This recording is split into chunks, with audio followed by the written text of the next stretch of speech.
She's also a local doctor in town, and everybody knows her. So without any further ado, we're so glad she's here, Dr. Karamitsus.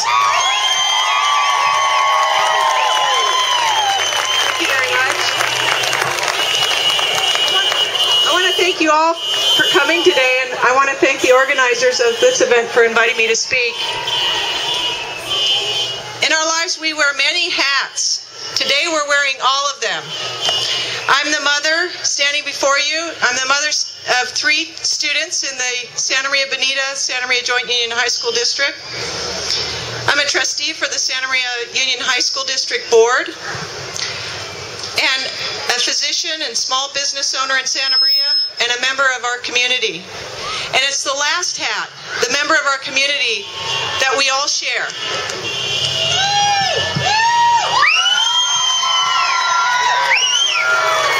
In his book, The Teaching of Reverence for Life, Albert Schweitzer discusses the ideology of humanitarianism. He asserts that man belongs to man. He states, just as the wave cannot exist for itself, but must always participate in the swell of the ocean, so we can never experience our lives by ourselves, but must always share the experiencing of life that takes place all around us. He advises that as heirs of a complex civilization, we are charged with the historical task of aiding the world in achieving true culture. He says, once there are many rather than few to bring humanitarianism to bear upon reality in thought and action, humanitarianism will cease to be regarded as a sentimental notion and will become what it ought to be, a yeast in the conviction of individuals and of society.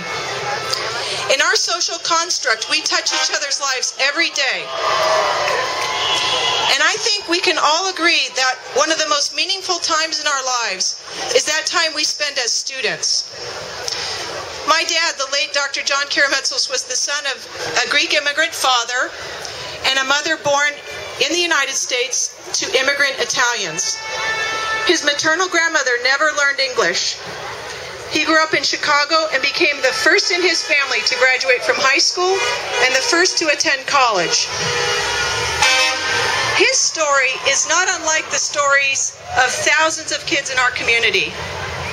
And to what did he direct his gratitude? To public education.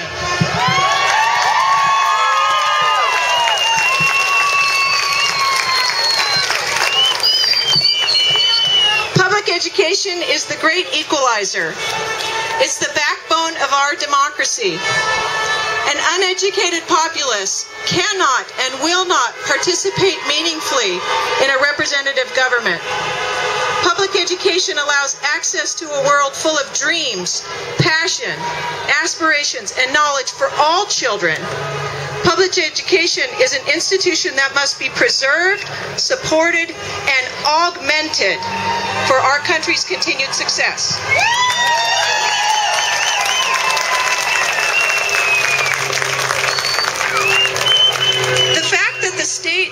The California State Constitution guarantees access to education, and the state will pay for it, is a tremendous benefit to all of us. But that asset is also our public education's Achilles heel. The California state budget crisis has compromised our school budgets. Now, school finance has very complicated details, but the framework is pretty simple. California sets a dollar amount guarantee to every student. Our community property taxes are the main source of that revenue. The state then contributes to ensure that guarantee. But unfortunately, the California state budget this year is being balanced in part by reducing that guarantee by 10%. And this translates into less money for our schools. For all districts, in general, approximately 80% of the budget goes to pay for salary and benefits for the school employees. And when schools are required to balance budgets by slashing millions of dollars, people who work for schools are affected. Students are affected. The goal of the school boards is to shelter the classroom from the budget cuts. But in reality, that's an impossibility.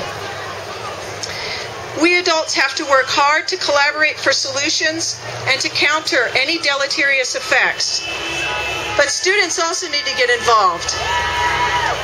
You need to share in your effort by going to school every day and by taking pride in yourself and in your school and treating your peers and your teachers and other staff and your school grounds with respect.